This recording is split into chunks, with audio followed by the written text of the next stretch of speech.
little Johnny Paper. Frolics in the autumn mist in the land of Honolulu. It's Jackie Paper. I replied to an Instagram robot using that whole speech, that whole story last night, and it was pretty close 2 nights ago. She's like, "Where are you from?" And I was like, "Oh, I frolic in the autumn mist in the land called Honolulu." And I looked it up and just kept going with it. Those robots. She's like, "Oh, that's so cool. Do you live alone?" Are we recording? Oh, yeah, we are. 148. Okay, cool. Oh. Anyway, sorry. Jackie Paper, you say. Mm-hmm. Land of Honolulu. Yep. Robots. What are you talking to robots for? Because they hit you up. Do you get that? Or is your Instagram private?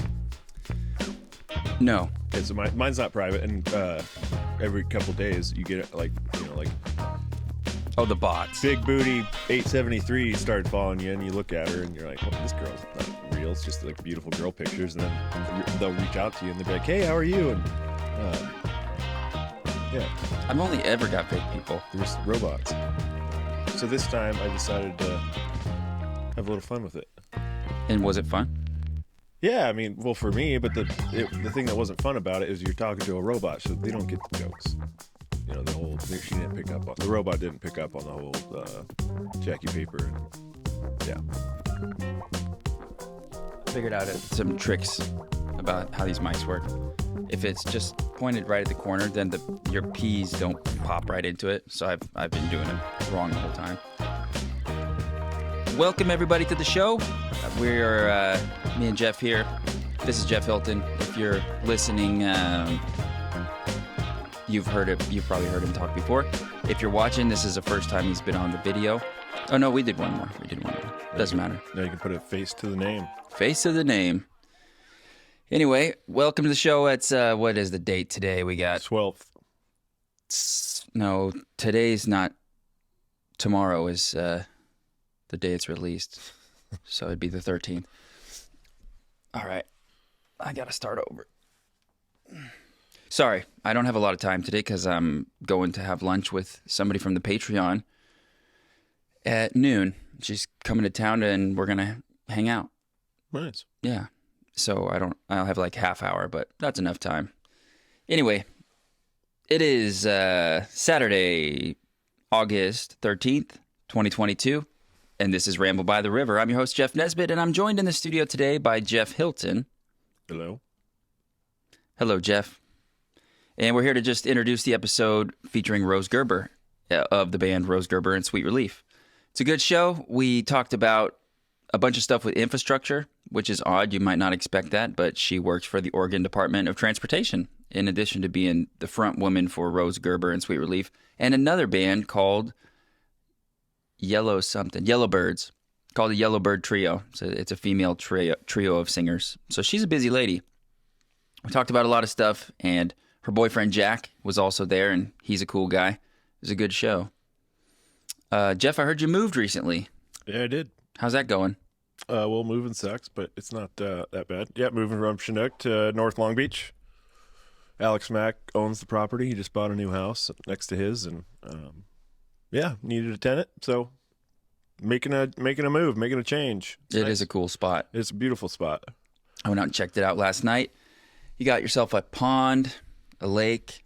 Well, that pond is probably part of the lake, right? Well, the way I look at it is once we have the boat there, I'm going to be able to drive my boat out of my little harbor down the channel out into the deep water, the big lake. So there's 3 separate bodies.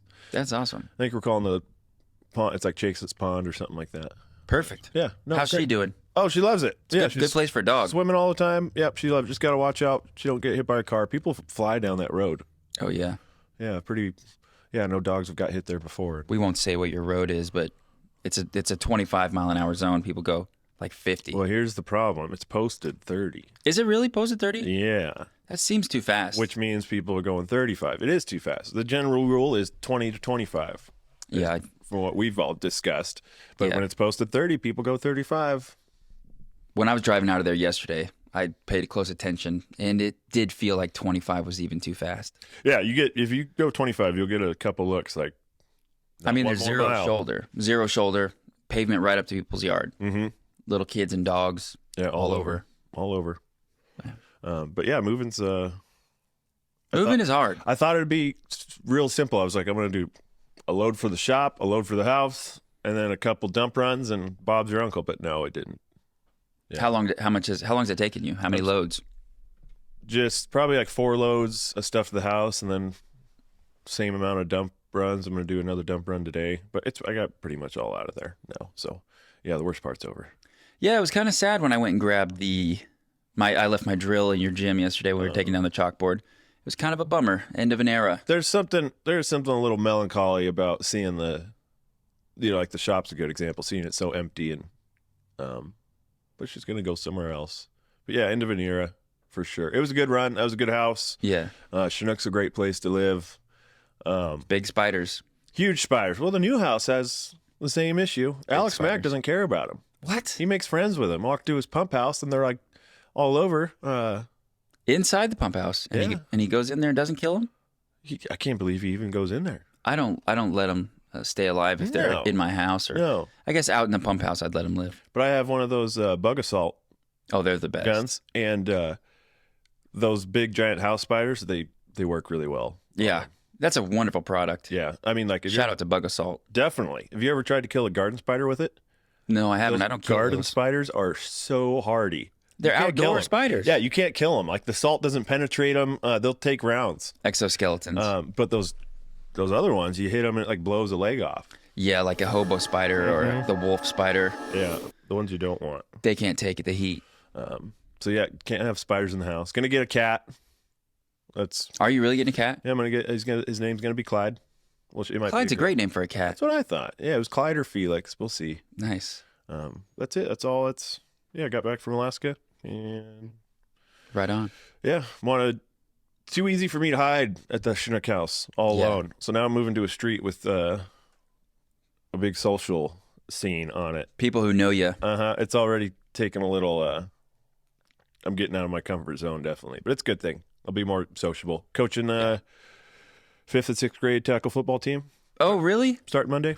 Yep. No shit. That's awesome. Yeah, getting out of my shell a little bit. Gonna get involved. Oh, that'll force you to just kind of, even on the days you don't want to do it, you have to still do it. Yeah. And that's the hardest part with coaching the youth sports, I've noticed, is like the consistency is very difficult. Well, that's why I've never coached anybody before. So I got something to offer, but as far as like how to coach and the organization of practice and how to handle groups of kids and stuff like that, it'll be a good experience. It's hard. Yeah. It's actually really hard. Dealing with parents and cell phones and text chains and all that stuff is I know, I'm very already difficult. part of a group message. I'm like, you know me in group messages. They have whole apps that you just get for that purpose, like so you can talk to your team. I'm going to have to get a new phone. Yeah, I'm going to have to get up to speed here with everything. Yeah. But it's exciting. Yeah. Are you going to have an assistant coach? No, Ryan Cadwell is the head coach. Oh, perfect. And then I'm the assistant. I don't know if there's another one or not, but yeah. That'll be fun. He's a good coach. Yeah, we get along great. It'll be it should be a good time. Ryan's an excellent coach for kids. Yeah. He'll be a good person to kind of learn from. Right. Because he's got the relationship part of it down. Yeah, he's good with the parents and, Yeah. and he's been doing it long enough now to where I'll be able to see how it's done and because the plan is just to keep doing it, this would be a stepping stone to other things. I got to do something. I got to change my ways because all the people that I was training bailed on me for Calvin. Oh, Calvin! Shout out to you, Calvin. Calvin's the best. You've been stealing clients from me left and right. Yeah. And I've been told that I might be a little too, what's the word? Gruff. Yeah. I have this expectation that people already know how to work and know the basics about how to move and stuff like that. And when they don't, it's hard for me. I gotta dumb myself down a little bit and figure out how to. Yeah, I gotta figure out how to get people to do it who haven't done stuff before. Yeah, it's a good opportunity for me to change what I'm doing. Totally. Are you trying to do that? Take more people on and get some training under your belt, or is the coaching going to take over? I'm kind of doing it in a very broad sense right now, and I'll kind of see which direction it tends to point at more. But my hobby's doing all the fitness stuff, and I saw Jake was doing, I think it was a frog pose when I walked up the other day. He was out in my brother was out in your shed doing a frog pose. Guys can't help it. You hang around the shed long enough, and pretty soon you're going to get on the hyper. That's what I did yesterday. Speaking of the reverse hyper, You really talked it up the last time you were on this show, and I didn't really get around to using it until yesterday when I was at your gym while we were putting the chalkboard up or dropping it off. And I hopped on there and didn't think much of it. It felt kind of good, but it wasn't that big of a deal, nothing groundbreaking. And then 2 hours later, I was at home standing at the stove cooking dinner, and I just like twisted in a weird way that popped my hip, and it popped in a way that I have not felt for years, if ever. And it was like a once in a lifetime pop. It popped. I felt a flush of blood or cerebrospinal fluid up into my brain. My like vision got brighter. Both my ears popped, and I felt like a flush. It was insane. And I think it's because something broke loose off of that reverse hyper. That's a good machine, man. Yeah, it really is. I'm all about it. I've never had like a diagnosed back issue, nothing like a slip disc or anything like that. But I'm 33, and everything I've done up to this point has all been manual labor. My back's got a lot of work out of it between the fishing and the grave digging and all the lifting I've done. And it's helped my back immensely. And, I have a hard time thinking other people our age are going to have more miles on their back than me. I mean, if you got an injury or something like that, that's one thing. But it was invented by a man who broke his spine, broke vertebrae. I didn't know that. And that's how he got back. So yeah, it's I can't say enough about it. I'll be doing that till I'm dead. Yeah, it's good. I can tell. The traction in general is good for you, but that one with weight and everything in a controlled settings seems like it's and it does great. More than just your spine. It does your, like you said, your hips and everything. Yeah, you have to get all of it engaged too. Like I was having trouble at first getting my abs involved, and then I had to like readjust and like pull myself into the machine. Yeah, you got to hold yourself. Tight. You can't just let it hang. Yeah, what a great. It's so simple and yeah, I'm going to preach about it. So go get a reverse hyper or get on one or come to my house and get on it. While I've got you guys here, I want to talk to you about something important. So if you're in this community, as you probably are, because most of my listeners, I believe, are, you've probably noticed all these yellow clusters of flowers along the roads and ditches and all those areas lately. It's called Tansy Ragwort. I'm just going to read this article that I wrote for the paper really quickly. Have you noticed the bright yellow flowers appearing in shaggy clusters along Pacific County's roads and in vacant lots recent weeks? No, that's fucking boring. I'm not going to do that. I just want to tell you guys, Tansy Ragwort, it's a plant. It's toxic. It has alkaloids that if they get into your body or the body of your children or pets, they will kill them if they get enough. So these are chemicals that plants make to protect themselves, and Tansy Ragwort smells like shit. And in addition to the fact that it's toxic, it looks also bad. Yeah, it doesn't look good. I mean, it is a flower, so some people are like, "Oh, it's beautiful, it's a flower," but compared to like yellow flag, that's ugly. Yeah, and that's a noxious weed too, yellow flag iris, but it is beautiful, and it's hardy, and it's not like I don't know. Tansy is a scrubby looking plant. Yeah, it looks scraggly. Yeah, scraggly is a perfect word It looks for gruff. It's no good. And so if it ends up in horse pastures or cattle fields or anything where they do hay is the worst because animals don't generally eat it when it's in the field because it tastes like shit. It's bitter. But that bitter taste goes away when it dries out. The alkaloids that are toxic remain in the plant, and it gets chopped up in the hay, and then animals eat it and die. So it's important. It's a mandatory control weed here in this county. So since it's mandatory that we do something about it, if you have some tansy, what's the best way? Pull it out of the ground. Herbicides are just that's what I go with. I just pull it. Just pull it. You got to get that king root. Is that what it's called? Taproot. Yeah, the main root. It's deep and it's strong, but the bigger the plant, the bigger the root. But I've yet to come across one I couldn't pull.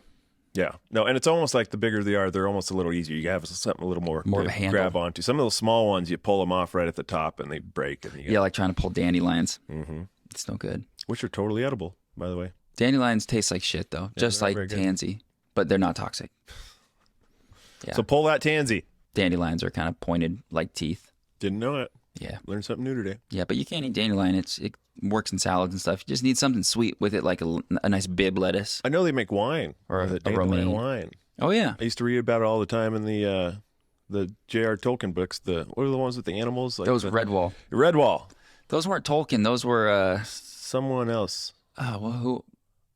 Brian Jacques. Yep. Or is it Jacques? Oh, I don't know. It's French. French Canadian. Yeah, it does seem like it. But those were good books, and they were always. I remember they would always drink like dandelion wine, and they always made it sound so delicious. And strawberry cordial. Yeah, the strawberry cordial. I was a salamander strawn. Oh yeah, fan. I like those badgers. I liked Sunflash the Mace. Oh yep. He was a badger too. He got that big old club. I know the weasels had him under control for a while, and then he broke free with his big club. And those were fantastic books. Yeah. I preferred those over the Tolkien books. yeah, I didn't really read I read those, the Redwall and the Hardy Boys. Oh, I loved the Hardy Boys. There's in 5th grade we had like a readathon or something like some system where you read a book and you get a point for it. AR, Accelerated Reader. That's right. Yeah, I liked that program a lot. I got 3rd place. Shout out Matt Bellinger and Laura Mesa. They both beat me. Well, I mean, those two are. I'm not surprised. They're geniuses. Yeah. So it's okay. Huh. I didn't even crack the top 3. Man, I really thought I was up there. Well, we let you feel like you were good. I read my strategy. A lot of people's strategy that I noticed was to go for smaller, easier books, and they would read volume. Like a lot of books, like those Hardy Boys books, were not a lot of points, but you could read it real quick. I went for I remember I read 20,000 Leagues Under the Sea. It's like 20 points. It was a bunch of points, and I actually was able to read it and understand it and all that. Man, I didn't crack the top 3 really. I don't think so. Damn, But that's okay, man. You probably got 4th place. I've been telling people that for years. It's all just been a sham. Well, it was. I mean, it's all true. You didn't tell them that you beat Matt Bellinger, did you? Oh well, no, they wouldn't have believed that even if I had said that. No way. Do you remember how he used to correct the teachers? No. He was correcting the teachers all the time. Yeah, good for him. Yeah, I thought that was quite. Some of those funny. teachers needed correcting. Yeah, you're right. Well, I mean, if you're wrong, you're wrong. That's true. I'd correct the teacher if they're wrong, but I'd try to do it politely. I actually think that's a problem in this country, is being able to admit when you're wrong. It's hard. What's the problem? I don't think there's enough of it. Oh yeah. Yeah. A lot of people don't want to admit they're wrong. I don't. Actually, that's not true. I actually kind of like it. It's kind of cleansing. But I try to. Yeah. Actually, neither of us are really. We don't struggle with that. We admit we're wrong a lot. If anything, I admit when I'm wrong when I'm not wrong. Yeah. I think we should rethink this argument. I'm making a new theme song. Did I tell you that? Mm-mm. I'm gonna put like some little clips of like vocals from the show with cool little clips from movies or something that just sounds good, and put it into like a rap beat and make a theme song that's not just like some guy's song that I took off the internet. Yeah, make your own. I can really use a change of scenery. That song, the one that's actually the theme song for the show. You may have never actually heard that song. I haven't. Because it's you'd have to actually listen to the show to hear it, but because I don't play it in real life when we're here. So there's a theme song, and it's nothing special. I just pulled it randomly one day because I was like, I got to get this shit on the internet. Yeah, it's something. And now it's been a year and a half. I'm like, I got to get something more unique. So I'm going to make one. You're pretty good with the musical stuff you've done up till now is always pretty good. So I'm excited to hear the new theme song. I'm sure it'll be aces. I think you're being sarcastic, but I'll take it. I'll say this. I sound sarcastic, but I'm not being sarcastic. That child rap you did not too long ago? Don't remember it. Oh, well, you should, because it was epic. Well, let's get to the show. Thank you. I appreciate that. So get out there, guys. Kill your tansy. For Christ's sake, get rid of that tansy. Throw some gloves on and pull that. Yeah, wear gloves. Don't get the sap on your skin. It's all toxic, all parts of the plant, roots, flowers, pollen, all of it. Even, don't eat honey that's been made around tansy, because if bees were getting the pollen from the tansy and you eat that honey, so just be careful. It's not worth it. Not worth it. Pull your tansy. Pull your tansy. All right. Thank you guys for tuning in. Enjoy the show. Without further ado, please enjoy this interview with Rose Gerber.